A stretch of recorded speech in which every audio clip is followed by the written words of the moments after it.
పెళ్లికి బంగారానికి విడదీయలేని అనుబంధం. నా పెళ్లి ఆభరణాల విషయంలో ఒక్కొక్కరిది ఒక్క చాయిస్. మా అందరి అభిరుచులకి ఏకైక ఎంపిక మానిపల్లి జ్యువెలర్స్. మొన్న రాజమండ్రిలో ప్రీ రిలీజ్ ఈవెంట్ మీరు చూసుంటారు. గేమ్ చేంజర్ కి సంబంధించి సినిమాలకి సంబంధం ఉన్న వ్యక్తులే రాజకీయాల గురించి మాట్లాడాలి, సినిమాల గురించి మాట్లాడాలి అని చెప్పి సినిమాలు తీసే వాళ్ళే ఇన్వాల్వ్ కావాలి అని పవన్ కళ్యాణ్ గారు ఒక వ్యాఖ్య చేశారు. నిజంగా నాకు ఆశ్చర్యం వేసింది.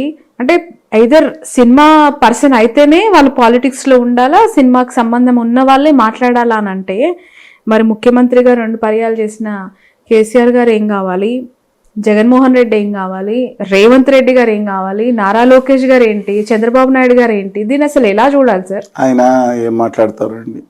అదే సినిమాలు తీసిన వాళ్ళు మాత్రమే రాజకీయాలు చేయాలంటే అది అబ్సల్యూట్లీ నాకు అర్థం కావట్లేదు. ఏం మాట్లాడుతున్నారు?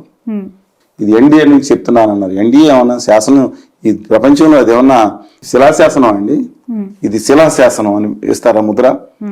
ఏంటంటే నాకు అర్థం కాదు. అంటే సినిమాలు ఇప్పుడు అందరం సినిమాల గురించి రాజకీయాలకు వెళ్ళాలంటే సినిమాలు తీయాలా? ఆయన ఫ్లోలో వచ్చింది ఏమొచ్చింది, కానీ ఇంతకుముందు వేరు. ఉప ముఖ్యమంత్రి కింద ఆయన మాట్లాడుతున్న నేపథ్యంలో ఒక మంత్రిగా బాధ్యత వహిస్తున్నప్పుడు ప్రతి మాట కూడా వ్యాలిడ్గా ఉండాలి. మరి ఎందుకు మాట్లాడుతున్నారు ఆయన? ఇంకొక వీడియో కూడా సార్, అంటే యూత్ కి సంబంధించి తను మాట్లాడుతూ ఉన్నప్పుడు అంటే బట్టలు చింపుకుంటూ అని చెప్పి తను చాలా అగ్రెసివ్ గా రియాక్ట్ అయినది ఒకటి మనం చూసాం. తెలుగుదేశం, జనసేన, భారతీయ జనతా పార్టీ, ఎన్డీఏ ప్రభుత్వం వారితోనే మాట్లాడతాం, వారితోనే గుర్తిస్తాం. నాకు అర్థం కాలేదండి. సినిమాలు తీసే వాళ్ళు అర్థం ఏంటి? అది ఓన్లీ ఆ పార్టీలు మాత్రమే జవాబుదారి వహిస్తాయి అనమాట. ఓకే, మిగతా వాళ్ళకి ఎవరికి సంబంధం లేదనుకుంటా. ఆయన ఏం మాట్లాడుతున్నారు ఆయనకి తెలియట్లేదు. అంతకుమించి ఏం వ్యక్తం చేస్తాం? కనీసం సినిమాకి వెళ్ళి చొక్కా దించుకొని అరవకపోతే ఎందుకు దించుకోవాలి? బైకులు తీసుకొని సైలెన్సర్ దాన్ని యాక్సిడెంట్ పెంచకపోతే ఎనర్జీ ఎటు వెళ్తుంది? అందుకే ఒకటే చెప్పాను, దిల్ రాజు గారు చెప్తా ఉన్నా, సినిమాలకు వెళ్ళిన తర్వాత చొక్కా వేస్తుంటాం, అవన్నీ ఎగరేయటం ఉంది. చొక్కాలు చింపుకునే సిస్టమ్ ఇంతవరకు లేదు. ఎందుకు బ్రిడ్జ్ చేయాలైనా? Such a powerful personality, such a ఒక రాష్ట్ర హక్కుల కోసం మధ్యలో గడవెత్తిన గ్రేట్ సనాతని ఆల్సో. దాని గురించి మాట్లాడండి. వాళ్ళ నాన్నగారు సిగరెట్ తాగుతారని అన్నారు, గొడ్డు మాంసం గురించి తింటే తప్పే ఉందన్నట్టు మాట్లాడారు. పక్కన పెట్టింది కానీ ఆయన మార్చుకుంటున్నారు. చెగువేరా శిష్యుడిగా ఆయన అనుకున్నారు, ఫోటో పెట్టుకున్నారు అనమాల. అందుకని అది పక్కన పెడదాం. ఇదేంటండి నాకు అర్థం కాదు. అది కాదండి, సినిమాకి వెళ్ళి చొక్కాలు చింపుకునే సిస్టమ్ ఎక్కడ లేదు ఇండియాలో. ఫారిన్లో ఉంది. అంటే చింపేసుకోవాలా? కొత్త చొక్కాలు కొనుక్కుని వెళ్ళి చింపేసుకుంటే లేదు అసలు. పెద్ద సినిమా ఎనర్జీ పెద్ద సినిమా అయితే చింపేసుకుంటారు చొక్కాలు? ఎక్కడ లేదండి, చొక్కాలు చింపుకుంటూ లేదు. ఎగరేస్తూ ఉంటుంది, అడవుడు ఉంటుంది, చొక్కాలు చింపేసుకుంటాం ఏంటండి? ఇది కొత్త సిస్టమా వాళ్ళ? అంటే కొత్త చొక్కాలు అందరూ కొనుక్కుని వేసుకుని లోపల చింపేసుకుంటారా? అంటే ఆయన ఫ్యాన్స్ అలాంటి స్టేజ్ లోనే లేదండి, చాలా మంచి. రెండోది ఇంకోటి ఏదో చెప్పారు, ఏది ఇంతకుముందు సైలెన్స్ ఇస్తే తప్పు ఏంటని ఇంతకుముందు వాదన పెట్టి ఇప్పుడు యాక్సిడెంట్ రేజ్ చేయమన్నారు. 2 కుర్రవాళ్ళు వాళ్ళ కుటుంబాలకు ఆధారంగా ఉన్నవాళ్ళు. ఏం జరిగింది? యాక్సిడెంట్ లో తిరిగి గేమ్ చేంజ్ వెళ్ళిపోతుంటే చనిపోయారా? దీనివల్ల అని కాదు, చనిపోయారు కదా. అంటే ఇంపాక్ట్ ఉండదా అండి? ఒక అద్భుతమైన ఫ్యాన్ ఫాలోయింగ్ అనే వ్యక్తి అండి ఈ రాష్ట్రంలో. ఎవరికైనా మీరు చూసుకొని ప్రస్తుతం ₹1 ఖర్చు పెట్టకుండా మీటింగ్ పెడితే 50,000 మంది, 1,00,000 మంది వచ్చేది. కళ్యాణ్ బాబు గారు అంత స్టామినా ఉందండి ఆయనకి. ఆయన ఆ రోజు కళ్యాణ్ బాబు గారు కావాలి మాకు, ఈ రోజు కళ్యాణ్ బాబు. ఎప్పుడైతే ఉత్తరాది అహంకారం నశించాలన్నారో, ఆంధ్రప్రదేశ్ హక్కుల కోసం ఉన్నారో, ఏం చేసిన ఉపయోగం లేదు, హోదా విభజన హామీలు వస్తేనే భావితరాలు బాగుపడతాయి అన్నారు, సంచి మాట్లాడారు. పాచిపోయిన లడ్డూలు అన్నారు. అలాంటి పవన్ కళ్యాణ్ గారు మేము చూడాలనుకుంటున్నాను. అదాని గారి పార్టీకి పెట్టుకుని ఇది కాదు. అన్ఫార్చునేట్ అండి, సచ్ ఏ పవర్ఫుల్ పర్సనాలిటీ. నాకు వ్యక్తిగతమైన గౌరవం ఉంది, కానీ ఇదేంటంటే నాకు అర్థం కాదు. బట్ గేమ్ కాదండి, ₹5 లక్షల డొనేషన్ ఇచ్చారు. ఏంటిది వాళ్ళ? అల్లు అర్జున్ గారి విషయంలో ఏం జరిగింది? ఆయన చెయ్యి ఊపాడు, వెళ్ళి రేజ్ చేయమనలేదు, తొక్కేసేయమనలేదు, జస్ట్ చెయ్యి ఊపాడు. నిజంగా వాళ్ళ థియేటర్ వాళ్ళు కనుక ఇది అనుమతి లేదు రమ్మంటే రావద్దన్నా వచ్చి ఆయనను రష్మిక మందన్న గారు 2 వచ్చారు కదా, ఆ రావడం పొరపాటే. అది కనుక వాళ్ళు చెప్పినా సరే కానీ వెళ్ళి పరామర్శించలేదు. నిజంగా తప్పదు. ఇప్పుడు అల్లు అర్జున్ గారు చేసింది నిజంగా చనిపోతే ఇప్పుడు వీళ్ళు ఎవరు పరామర్శించారు? అంటే మనుషులు, నేను ఒక్కటి చెప్తున్నానండి, ఇది సినిమా సైకోమని చెప్తున్నాను. మీ కుటుంబాల్లో, మధ్యతరగతి కుటుంబాల్లో ఎన్నో కానీ లా అబైడింగ్ సిటిజన్స్ సామాన్యులు కూడా వీళ్ళు ఉన్నారు. మీకోసం ప్రత్యేకించి అన్నదమ్ములు ఉన్నారు, తల్లిదండ్రులు ఉన్నారు, బిడ్డలు ఉన్నారు. వాళ్ళు మళ్ళా చెప్తున్నాను, నేను అన్నదానికి సినిమా ఇండస్ట్రీలో నా మీద అంతలో కత్తి కట్టినా ఒకటే చెప్తున్నాను, ఇప్పుడు కనిపించే హీరోల్లో అత్యధికులు 99 మంది జీవితాల కంటే కూడా మధ్య తరగతి ప్రజలు అనేక వాళ్ళ జీవితాలు ఉన్నతంగా విలువలతో సహా ఉన్నాయని నేను చెప్తున్నాను. అవునా కాదు వాళ్ళు నమ్మనండి. సరే, అంటే పవన్ కళ్యాణ్ గారు ఏం సైకో ఏంటండి, అల్లు అర్జున్ విషయంలో కూడా స్పందించారు. అలా ఆయన ఆ రోజు ఆయన అరెస్ట్ అయిన వెంటనే కలిసి ఉంటే నిలబడతాం, విడిపోతే పడిపోతామని డిప్యూటీ చీఫ్ మినిస్టర్ హోదాలో పెట్టి తర్వాత దానికి ఏదో యాడ్ చేశారు. దాని మీద వీళ్ళు అంటే అరెస్ట్ అయినప్పుడు నా మీ ఇష్టం అని చెప్పుకుని ఇచ్చారు. తర్వాత నెల రోజుల తర్వాత వచ్చేది మాట్లాడారు. అల్లు అర్జున్ గారి లోపం ఖచ్చితంగా ఉందండి, no second thought in that. But of course Allu Arjun గారి విషయంలో అరెస్ట్ చేసి ఇదంతా హైడ్రామా చూసిన తర్వాత మరి అలాంటి ఒక ఇద్దరు ఫ్యాన్స్ ఏపీలో చనిపోయినప్పుడు ఎవరు 5 లక్షల రూపాయలు ఇచ్చారండి. అలాగే సినిమా పరిశ్రమ కూడా వాళ్ళ నిర్మాతలు కూడా 5 లక్షల రూపాయలు ఇచ్చారు. ఒక్కొక్కరు 10 లక్షల రూపాయలు ఇచ్చారు. మరి ఇక్కడ ₹1 కోటి ఎక్స్పెక్ట్ చేశారు కదా సార్. 2 కోట్ల రూపాయలు ఆల్రెడీ ఇచ్చున్నారు. అదే అంటే ప్లస్ కాకుండా అల్లు అర్జున్ ₹1 కోటి ఇవ్వాలని డిమాండ్ బహిరంగంగా మాట్లాడిన నాయకులు చూసాం. అక్కడికి వెళ్ళి ఎవరు పరామర్శించకపోగా రోడ్లు బాగాలేవు కాబట్టి చనిపోయారు, జగన్ చేసిన పని ఇది అని చెప్పడం. జగన్ గారి సమయంలో రోడ్లు మీద కాన్సన్ట్రేషన్ తగ్గిందండి, అది యాక్సెప్ట్ చేయాలి. అంటే రోడ్లు బాలేక చనిపోయారా, పవన్ కళ్యాణ్ వ్యాఖ్యల వల్ల? నేను అది కారణాలు ఎతకలేను కానీ అన్నిటికీ కారణాలు ఉంటాయి. కానీ బట్ నేను చెప్తున్నా, అసలు ప్రజల్ని చొక్కాలు చింపుకోమని చెప్పడం ఏంటండి, ఎనర్జీస్ బ్యాక్ సైలెన్సర్లు తీసేయమని చెప్పడం ఏంటండి, మిగతా వాళ్ళు డిస్టర్బెన్స్ ఉండదా?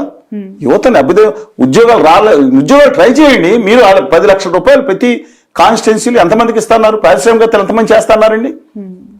చూశారు ఆయన ఇది హామీలు చూశారు కదా.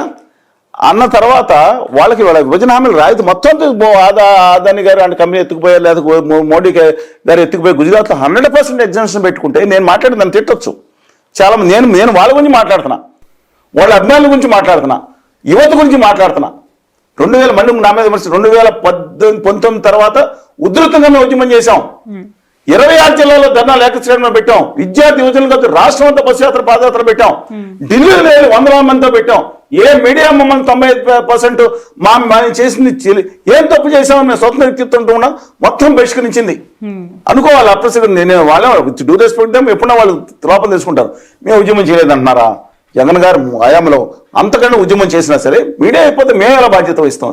ఇదే ట్రోల్ చేస్తాం, ఛాలెంజ్ చేస్తాం. ఎన్ని చేసామో మేము చూపిస్తాం. ఆ గవర్నమెంట్ మా మీద కేసులు పెట్టారు, అమరావతి మీద వేధించారు, కానీ మీ ఎక్కడ రాదు, టీవీలో పేపర్లో రాదు ఎవరు. కనుక నేను coming back to this point, Kalyan గారు లాంటి ఆ రోజు కళ్యాణ్ గారిని చూడాలనుకున్నా. ఏదైతే చెగువేరా స్ఫూర్తి ఉన్నారో, ఏదైతే అభ్యుదయ భావాలతో ఉన్నారో, దక్షిణాది జరుగుతున్న అహంకారం మీద గలమెత్తారో, ఈ ఎంపీలని కార్యం రాసుకుంటారా మీ పోరాడే సిగ్గు లేదని మాట్లాడారో, ఇవాళ ఏమైందండి? ఇవాళ అన్ఫార్చునేట్ నేను యువత గురించి మాట్లాడుతున్నా. మీ లైఫ్ మీ ఇష్టం, మీరు 10 మందికి ఆదర్శంగా ఉండాలి. వాళ్ళ ఫ్యాన్స్ కానీ, మహేష్ బాబు గారి ఫ్యాన్స్ కానీ, ఇంకోళ్ళు ఎవరు ఫ్యాన్స్ అన్నా సరే చెప్తున్నాను, సినిమాలు హీరోలే ఒక దేవుళ్ళుగా చేసే సంస్కృతిని అమర్సే ఉంది కళ్యాణ్ బాబు గారి రెస్పెక్ట్ ఇది తగ్గించుకోండి. వాళ్ళు కానీ, మత ప్రవక్తలు కానీ, కుల హీరోలు కానీ వీళ్ళు గొప్పవాళ్ళు కాదండి. సమాజం మీ భవిష్యత్తు, మీ హీరో కావాలి. మిమ్మల్ని 10 మంది ఆదర్శంగా తీసుకొట్టు ఆ స్థాయిలో డిఫరెంట్ ఏం పని, తన స్థాయిలో గొప్పగా ఆదర్శంగా ఉండాలి. ఈ సైకో ఫ్యాన్స్ తగ్గించుకోవాలనుకుంటున్నాను. ఆ ఫ్యాన్స్ అందరు మీ మీద బాగా వ్యతిరేకతతో ఉంటారు, మీరు ఫ్యాన్స్ అనొద్దు. అందరిని అంటలేదు, నేను ఆర్డినరీ ఫ్యాన్స్ అభిమానం అందరికి ఒకేలా ఉంటుంది కదా. కాదు లేదండి, ఇప్పుడు చేతులు కోసుకునే వాళ్ళు వీళ్ళందరూ ఫ్యాన్స్ అంటారు. మామూలు ఫ్యాన్స్ అనేవాళ్ళు చాలా మంది ఉన్నారు. కళ్యాణ్ బాబు గారికి అద్భుతమైన ఫ్యాన్స్ ఉన్నారు. నిర్మాణాత్మక చిరంజీవి గారికి ఆ సేవా కార్యక్రమాలు చేసే ఫ్యాన్స్ ఉన్నారు. ఎన్టీఆర్ గారికి, పాత ఎన్టీఆర్ గారికి, కొత్త ఎన్టీఆర్ గారికి, ప్రభాస్ గారికి, అందరూ కూడా వాళ్ళందరూ ఫ్యాన్స్. కొంతమంది వీరాభిమానం ఉంటుంది, దాటిపోతారు చూసారా. ఇప్పుడు మీకు తెలుసు కదా అంటారంటే ఇంతకుముందు ఫ్యాన్స్ ఒకళ్ళు పడుకుని చచ్చిపోయారు తెలుసా మీకు? మరి వాళ్ళని మనం ఫ్యాన్స్ అనకుండా ఏమంటారు సార్? మామూలు వాళ్ళు నేను ఎప్పుడు విమర్శించండి ఫ్యాన్స్. ఎందుకంటే నేను కూడా మనం అభిమానం ఉంటుంది, ఎంత బాగా నటించారనేది అభిమానం ఉంటుంది. మీ ఫేవరెట్ హీరో ఎవరండి? మహాత్మా జ్యోతిబాపులే. సినిమాల్లో కాదు, ఒక హీరో. ఆ కథ ఒక గొప్ప స్త్రీమూర్తి అంటే నా తల్లి తర్వాత సావిత్రిబాయి పూలే. నా తల్లి తర్వాత దేవత ఇంకే దేవత, నాకు గుర్తున్న దేవత ఒకే తల్లి, మా తల్లి అండి. నా తల్లి తర్వాత ఒక దేవతగా భావించేది సావిత్రిబాయి పూలే. ఇవాళ మహిళ, ప్రతి మహిళ ఇవాళ చదువుకుంటున్నామంటే ఒక్క అక్షరం వచ్చిందంటే దాంట్లో ముఖ్య పాత్ర అలాంటి వాళ్ళు గొప్పతనం. సమాజం నిర్లక్ష్యం చేసిందండి వాళ్ళని. నేను గ్రేట్ పీపుల్ ఉన్నారు ప్రపంచంలో, చాలా మంది ఉన్నారు. నేను అన్నాను చూద్దాం ఏం జరిగినా. మీకు సినిమాల హీరోలు మీకు గొప్పలు కాదు, మనం అనుకున్నంత గొప్పలు రేరుగా ఉంటారండి. ఇప్పుడు కొంతమంది హీరోస్ మానవతా దృక్పథంతో స్పందించే ఉన్నారు. ఇంకోటి కూడా చెప్తాను, హీరోల గురించి మనం ఎంత తక్కువ మాట్లాడుకుంటే మంచిది. ఎందుకంటే ఆంధ్రప్రదేశ్కి హోదా విభజన హామీలు జరుగుతున్నప్పుడు చనిపోతే కన్నీటి పొట్టు రాల్చలేదు కదా, కనీసం ఆ ట్విట్టర్ తీసుకుని అది 8 అని కూడా ఓపిక లేని వాళ్ళు హీరోలు. వాళ్ళ తమిళనాడులో మాత్రం జల్లికట్టు కోసం కమల్ హాసన్ గారు, రజనీకాంత్ గారు కూర్చోగానే తెలుగు హీరోలు అందరూ చాలామంది వాళ్ళ ఏం చేయాలో తెలియక ఆవేశ భావోద్వేగాలకు లోనైపోయి అక్కడికి వెళ్ళేవాళ్ళు. కొంతమంది అయితే వాళ్ళకు సంఘీభావం ప్రకటించేవాళ్ళు. ఇక్కడ మనుషులు చనిపోతే కూడా కనీసం ఆ సంపూర్ణేష్ బాబు గారు, ఇప్పుడు నాగిరెడ్డి గారు, తర్వాత నారాయణమూర్తి గారు, వీళ్ళందరూ వచ్చారండి. మహిళా యాక్టర్స్ కూడా వచ్చారు. వాళ్ళు మేము మూవీ ఆర్టిస్ట్కి వెళ్ళాం, వినతి పత్రాలు ఇచ్చాం. వీళ్ళ గురించి మనం మాట్లాడాలా నేను చెప్తున్నాను. వీళ్ళ గురించి మనం గొప్పగా మాట్లాడాలి. సినిమాగా చూద్దాం, అంతవరకే. వీళ్ళు దేవుళ్ళు ఏంటండి? రేరుగా కొంత మానవ దృక్పథంలో వాళ్ళ అంట్లో 95% వీళ్ళ కోసం వీళ్ళ దేవుళ్ళుగా మీరు చూడమాకండి. కమర్షియల్ సినిమాలు తీసేవాళ్ళు కమర్షియల్ హీరోసే ఎప్పటికైనా. వాళ్ళు అసలు కాదండి. మీరు ఇంకో విచిత్రం, బెనిఫిట్ షోస్ గురించి మాట్లాడదాం. ఇవాళ రేవంత్ రెడ్డి గారు అనుమతి ఇచ్చారు టికెట్లు పెంచుకున్నానికి. అవును, గేమ్ చేంజర్కి అనుమతి ఇచ్చారు. ఎందుకంటే దిల్ రాజు గారు ఉన్నారు, వెంకటరామరెడ్డి గారు, ఆయన వెరీ క్లోజ్ టు హిమ్. అక్కడ ఆంధ్రప్రదేశ్లో డాకు మహారాజ్కి గేమ్ చేంజర్ కూడా బెనిఫిట్ షోస్ చేసుకున్నారు. బెనిఫిట్ షోస్ దేనికండి? నేను చెప్తున్నాను.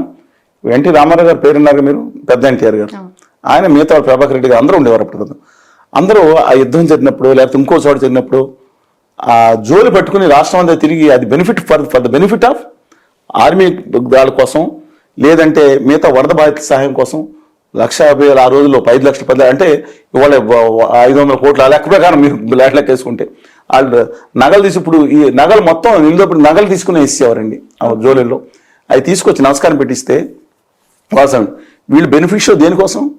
వీళ్ళ సినిమాల కోసం. ఎవరు బెనిఫిట్ షో? సినిమా పరిశ్రమలో పేద కళాకారుల కోసం బెనిఫిట్ షోనా? కుటుంబం ఎవరు తెలంగాణలో చలనచిత్ర పరిశ్రమ ఎవరి చేతిలో ఉంది? ఆంధ్రప్రదేశ్ పరిశ్రమ అంటే మొత్తం థియేటర్స్ అన్ని ఎవరు పెట్టుకున్నారు? మెజార్టీ ఎవరు పెట్టుకున్నారండి? ఓకే, హీరోలు అందరూ కుటుంబాల్లో 10 నుంచి 15 మంది కుటుంబాల్లో సామాన్యులు బలగం సినిమా చూడండి, నేను చెప్తాను. ప్రాంతంలో పక్కన పెట్టండి, బలగం సినిమా చూడండి. వేణు గారు ఎన్ని అవమానాలు పడి లోనయ్యాడు అంతకుముందండి. మళ్ళీ ఎందుకు అవకాశాలు రావట్లేదు నాకు తెలియదు. ఆయన సమాధానం చెప్పాలి. హూమేడ్ ఇలాంటి ఎంత మంచి సినిమాలు వచ్చినాయండి. ఎందుకు దూరం అవుతున్న సాంకేతిక నిపుణులు మంచి లేరా? నటులు మిగతా చోట్ల లేరండి? కొన్ని చోట్ల కేంద్రీకరణ అయిపోయిందా? వీళ్ళే దేవుళ్ళ? వీళ్ళు చెప్పిందే శిలాశాసనమా? అంటే చలనచిత్ర పరిశ్రమతో మాకు సంబంధం ఉందండి కొంత. ఒకప్పుడు ఉండి కూడా మాట్లాడుతున్నాను. అందరిని అంటలేదని మనం చెప్తున్నాను. నిజంగా మానవతా దృక్పథం స్పందించే వాళ్ళు, కొన్ని కార్యక్రమాలు చేసిన వాళ్ళు మినహాయిద్దాం. లాయర్లు, ఆడిటర్లు, సమాజం అన్ని వర్గాలు బయటకు వస్తే కనీసం కన్నీటి పట్టుకోవడం రాల్సిన వీళ్ళ గురించా అనవసరం మనం మాట్లాడతాం. ఓకే సరే, ఇంకొక క్వశ్చన్. అసెంబ్లీ వేదికగా రేవంత్ రెడ్డి గారు ఇకపై ఎలాంటి బెనిఫిట్ షోస్ ఉండవు అని చెప్పారు. బెనిఫిట్ షోస్ ఉండవు అని చెప్పి దిల్ రాజు గారు వెళ్ళిన తర్వాత నిన్న ఈ సడన్ డెవలప్మెంట్ ఎలా చూడాలంటారు? బెనిఫిట్ షోస్ ఎలా చేయలేదండి. టికెట్ హైక్లు కూడా ఉండదని చెప్పారు. ఆయన దిల్ రాజు గారు ఇన్ఫ్లుయెన్స్ చేసి ఉంటారు. అట్లా ఒక వ్యక్తి ఇన్ఫ్లుయెన్స్ చేస్తే సీఎం స్థాయి వ్యక్తి ఇన్ఫ్లుయెన్స్ అవ్వచ్చా? అంటే మిగతా పక్క రాష్ట్రంలో, ఆంధ్రప్రదేశ్ రాష్ట్రంలో పెంచారు కాబట్టి ఒక సినిమా పరిశ్రమ గురించి ఇప్పుడు ఈ సినిమాలు అనుకుని ఉంటారు. ఎందుకంటే రేవంత్ రెడ్డి గారిని నేను మైనస్ పాయింట్స్ ఉన్నాయండి. కక్షాది కొన్ని దమ్మున్నాడండి. మీరు ఏమన్నా నా అభిప్రాయం, ఒక విజన్ అండి, దానికోసం వెళ్ళి ధైర్యంగా లక్ష్య సాధన కోసం నీకేం కనిపిస్తుంది అంటే ముఖ్యమంత్రి అదే పక్షిని అర్జునుడు చూశారు అడిగినప్పుడు అలాగా ఆ వెళ్ళిపోయిన వ్యక్తి లోపాలు ఉండొచ్చు కానీ ఈ విషయంలో మాత్రం ఒత్తిడికి లొంగుంటారు అవుతారు ఎవరున్నా ఈ విషయంలో. కానీ బెనిఫిట్ షోస్ ఎలా చేయలేదు, ఎవరి కోసం బెనిఫిట్ షోస్ అనే విషయం. నిజంగా బెనిఫిట్ షోస్ పెట్టమనండి. ఆ కర్లాల కోసం ఆ సినిమా నిజంగా కొన్ని సినిమాల్లో ఉండి పని చేస్తా చనిపోయిన వాళ్ళు ఉన్నారు. ఈ బెనిఫిట్ షోలో ఉన్న దీంట్లో మాకు గణ్యమైన మొత్తం వాళ్ళకి ఇచ్చారా? నాకు తెలియక అడుగుతున్నాను, వాళ్ళ సినిమా ఫ్యాన్స్ చెప్పమానండి.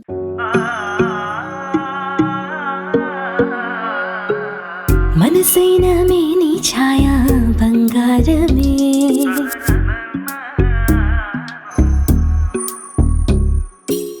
సొగసైన మేలి మాయా బంగారమే,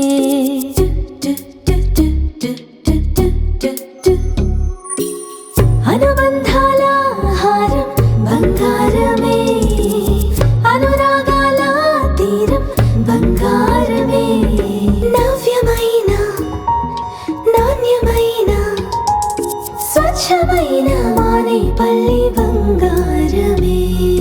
తరతరాలుగా తరగని స్వర్ణ బంధాలు మన మానిపల్లి జ్యువెలర్స్.